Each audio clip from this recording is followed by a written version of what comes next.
प्रिय दर्शकों और श्रोताओं, जय सिया राम, जय श्री कृष्णा। आज प्रदोष व्रत है। प्रदोष में भी रविवार को जो प्रदोष व्रत है उसकी महिमा ही अद्भुत है। तो रविवार को जब त्रयोदशी है तो रवि प्रदोष का व्रत बनता है। आइए प्रदोष व्रत की कथा आप श्रवण कीजिए। इस कली काल में प्रदोष व्रत कथा सुनने का बड़ा महात्म्य है और मुक्तिदायक भी है, सर्व फलदायक है। आयु वृद्धि आरोग्यता या चाहो संतान, शिव पूजन विधिवत करो, दुख हरे भगवान। तो प्रदोष क्या है कि प्रदोषो रजनी मुखम, अर्थात सायंकाल के बाद रात्रि आने के पूर्व का जो समय है उसे प्रदोष कहते हैं। और उस व्रत करने वाले को उसी समय में भगवान शंकर का पूजन करना चाहिए तथा कथा सुननी चाहिए। वंदे देव उमापतिं सुरगुरुं, वंदे जगत कारणं, वंदे पन्नगभूषणं मृगधरं, वंदे पशूनां पतिं, वंदे सूर्य शशांक वहिनयनं, वंदे मुकुन्द प्रियं, वंदे भक्तजनाश्रियं च वरदं, वंदे शिवं शंकरम्। अर्थात करोड़ों चंद्रमा के समान कांतिवान त्रिनेत्रधारी, मस्तक पर चंद्रमा का आभूषण धारण करने वाले, ऐसे जटाजूटधारी नीलकंठ महादेव, रुद्राक्ष की मालाओं से सुशोभित, त्रिशूलधारी, नागों के कुंडल पहने और व्याघ्र का चरम धारण किए हुए ऐसे भगवान शिव शंकर को बारंबार प्रणाम है। एक समय सर्व प्राणियों के हितार्थ परम पावन भागीरथी के तट पर ऋषि समाज द्वारा विशाल गोष्ठी का आयोजन किया गया। सभी विद्वान महर्षियों को एकत्रित सभा में व्यास जी के परम शिष्य पुराण वेता सुत जी महाराज हरि कीर्तन करते हुए पधारे। सुत जी को देखते ही सोनकादि 88,000 ऋषि मुनियों ने खड़े होकर दंडवत प्रणाम किया। महाज्ञानी सुत जी ने भक्ति भाव से ऋषियों को हृदय से लगाया तथा आशीर्वाद दिया। विद्वान ऋषिगण और सब शिष्य आसनों पर विराजमान हो गए। मुनिगण विनीत भाव से पूछने लगे कि हे परम दयालु, कली काल में शंकर की भक्ति की आराधना द्वारा उपलब्ध होगी, हम लोगों को बताने की कृपा करें, क्योंकि कलयुग में सर्व प्राणी पाप कर्म में रत हो जाएंगे, वेद शास्त्रों से विमुख हो जाएंगे और संकटों से त्रस्त रहेंगे। कली काल में सत्कर्म की किसी के प्रति रुचि न होगी, पुण्य क्षीण हो जाएंगे, मनुष्य की बुद्धि बुरे कर्मों में लग जाएगी, दुर्विचारी पुरुष वंश सहित समाप्त हो जाएंगे। हे परम पिता परमेश्वर, ऐसे भगवान शिव का कौन सा व्रत है जिससे मनोवांछित फल की प्राप्ति हो जाती है। ऐसा सुनकर दयालु हृदय श्री सुत जी कहने लगे कि हे श्रेष्ठ मुनियों तथा सोनकादि जी, आपके विचार सराहनीय प्रशंसनीय है। सुनो, मैं उस व्रत को तुमसे कहता हूँ जिसके करने से सब पाप नष्ट हो जाते हैं। धन वृद्धि कारक, दुख विनाशक, सुख प्राप्त कराने वाला, संतान देने वाला, मनवांछित फल प्राप्ति कराने वाला यह व्रत तुमको सुनाता हूँ, जो किसी समय भगवान शंकर ने सती जी को सुनाया था।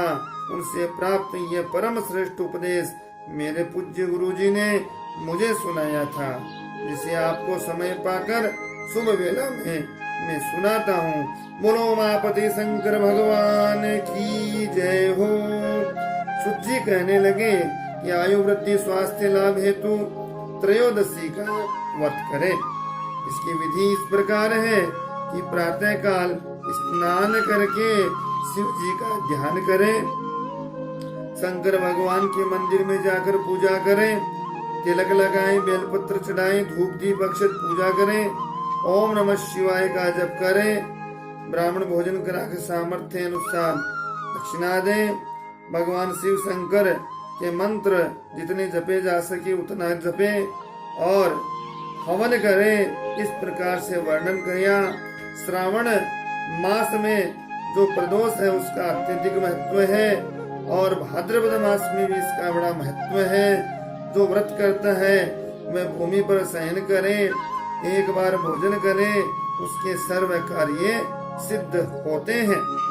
इस प्रकार मनोरथों को पूर्ण करने वाला ये व्रत भगवान शिव शंकर का बताया। वेदव्यास जी मुनि ने जो वृत्तांत सुनाया है वह है कि हे पूज्य और महामते, आपने ये परवर्त परम गोपनीय मंगल प्रद कष्ट निवारक बतलाया। कृपया ये बताने का कष्ट करें कि ये व्रत किसने किया और उसे क्या फल प्राप्त हुआ। श्री सुत जी महाराज बोलते हैं कि हे विचारवान ज्ञानियों, आप शिव के परम भक्त हैं। आपकी भक्ति देखकर वर्ती पुरुषों की कथा कहता हूँ। एक गांव में अति दीन ब्राह्मण निवास करता था। उसकी साध्वी स्त्री प्रदोष का व्रत किया करती थी। उसके घर में एक ही पुत्र रत्न था। एक समय की बात है कि वह पुत्र गंगा स्नान करने के लिए गया। दुर्भाग्यवश मार्ग में चोरों ने उसे घेर लिया और वह कहने लगे कि हम तुझे मारेंगे, नहीं तो तू अपने पिता को गुप्त धन बतला दे। बालक दीन भाव से कहने लगा, हे बंधुओं, हम अत्यंत दुखी दीन हैं, हमारे पास धन कहाँ। चोर फिर कहने लगे, तेरे पास पोटली में क्या बंधा है। बालक ने निसंकोच उत्तर दिया कि मेरी माता ने मुझे रोटी बनाकर बांध दी। दूसरा चोर बोला, भाई ये तो दीन दुखी हृदय है, इसे छोड़ दीजिए। बालक इतनी बात सुनकर वहां से प्रस्थान करने लगा और एक नगर में पहुंच गया। नगर के पास एक बरगद का पेड़ था। बालक थककर वहां बैठ गया और वृक्ष की छाया में सो गया। उस नगर के सिपाही चोरों को खोज रहे थे। खोज करते करते उस बालक के पास आ गए। सिपाही बालक को भी चोर समझकर राजा के समीप ले गए।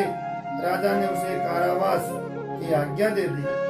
उधर बालक की माँ भगवान शंकर का प्रदोष व्रत कर रही थी। उसी रात्रि राजा को स्वप्न हुआ, ये बालक चोर नहीं, प्रातः काल छोड़ दो, नहीं तो आपका राज्य वैभव सब शीघ्र नष्ट हो जाएगा। रात्रि समाप्त होने की पर राजा ने उस बालक से सारा वृत्तांत पूछा। बालक ने सारा वर्णन कह सुनाया और वृत्तांत सुनकर राजा ने सिपाही भेजकर बालक के माता पिता को पकड़वा कर बुला लिया। राजा ने उन्हें भयभीत देखा तो तुम भय मत करो, तुम्हारा बालक निर्दोष है। हम तुम्हारी दरिद्रता देखकर 5 गांव तुम्हें दान में देते हैं। भगवान शिव की कृपा हुई। ब्राह्मण परिवार अब आनंद से रहने लगा। इस प्रकार जो कोई इस व्रत को करता है उसे आनंद प्राप्त होता है। बोलो शंकर भगवान की जय हो। इस प्रकार से आप अपना प्रदोष व्रत कीजिए। प्रदोष व्रत कथा सुनने के बाद भगवान शंकर की आरती करें और वीडियो को इसी प्रकार से लाइक शेयर सब्सक्राइब करते रहें और घंटी के निशान को जरूर दबाएं, जिससे आप तक सर्वप्रथम सबसे पहले ये कार्यक्रम पहुंच जाए। जय सिया राम, जय श्री कृष्णा।